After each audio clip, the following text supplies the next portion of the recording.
I'll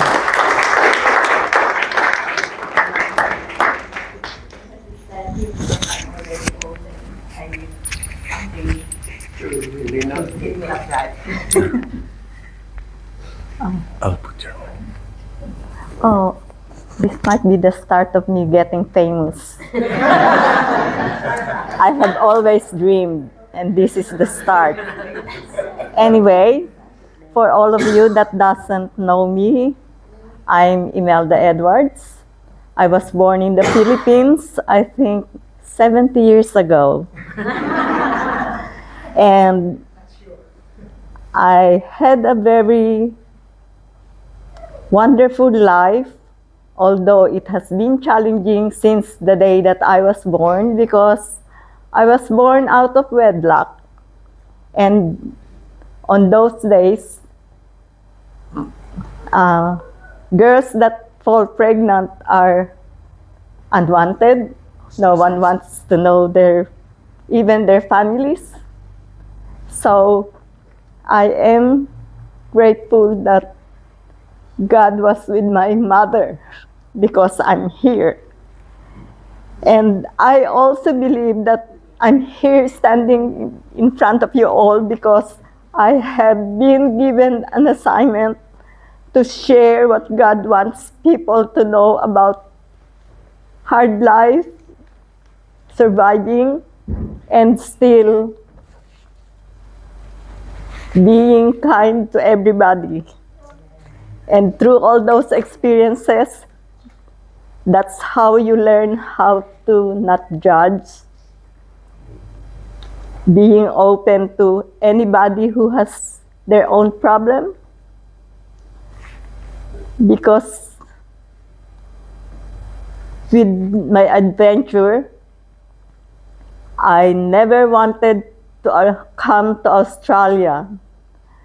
This is the last place that I want to be, because when I was still studying, I did a research work about Australia and New Zealand's history, and when I saw the word white-only policy, I went, I'm not going there, no way in the world. Few years later, because I have so many pen friends all over the world, I spend almost all of my salary buying stamps. And when they ask for my photo, I go to these places in the Philippines where they sell the famous actresses' pictures, and I buy them. And I get the most sexy ones, so they will think that it's me. And there were times that not knowing it, I was writing to someone in America that was all in jail for life. They were not going to get out of there, but I made so many friends that I think that's one of the reasons why I don't want to be judgmental about people, because there are pen friends that I've met even just through letters that tells me, I wish that I was not in here because I have thrown out not only my life, but the life of my family and friends. And that's how things happen. So when I arrived in Australia, it was another adventure because I ended up marrying one of my pen friends, which we were not boyfriend or girlfriend, but he had an accident, an industrial accident, and he doesn't have anyone to talk to him, or his mother looks after him, but he has no friends because of his situation after having an industrial accident. So he will write me 3 sentences, and I will write him 6 pages to let him know about the Philippines and what things are like. And then he went to the Philippines as I was getting ready to go overseas to work. When he got there, the first thing he asked me is, where is the town hall? And I said, why do you want to go to the town hall?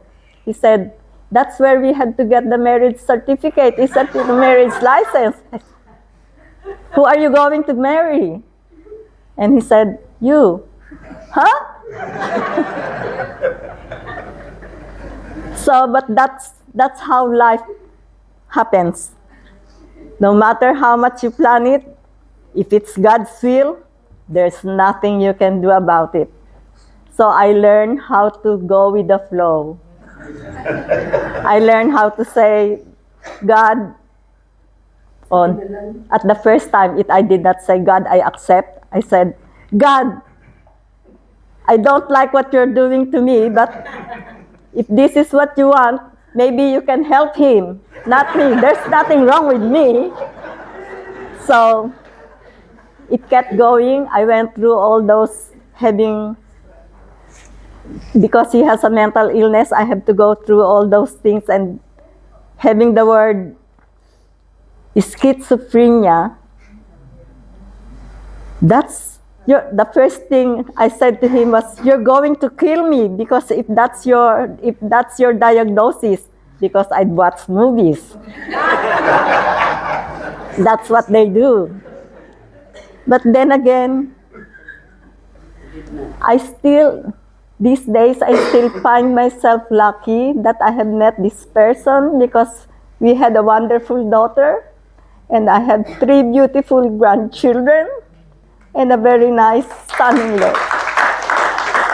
And when I was having a hard time, I will say, maybe one day my life will get better, and then I will not be answering for having problems financially, whatever. But then during that time, I did not realize how blessed I am. Because when I pray, I say to God, please, Lord, send me an angel to help me get through my life. God did not only send me one angel. He sent me so many, and some of it is present here today. So I always thank God for that. So far, so good. The adventure continues, and now that I belong to the handmaid of Christ, then maybe I could be a part of God's plan for each and every one of us here. Just listen. When you don't have money like me, you pray. It comes. Sometimes when it is problem with other things, you pray so hard, coming from your heart. It doesn't come at once. But then you will realize God has answered your prayer in a different way, because that's what you're praying for is not what He wanted to happen in your life. He has better things for you. So just keep praying, keep the faith, and never ever give up. That's how you will find God in your life. And that's all. Thank you.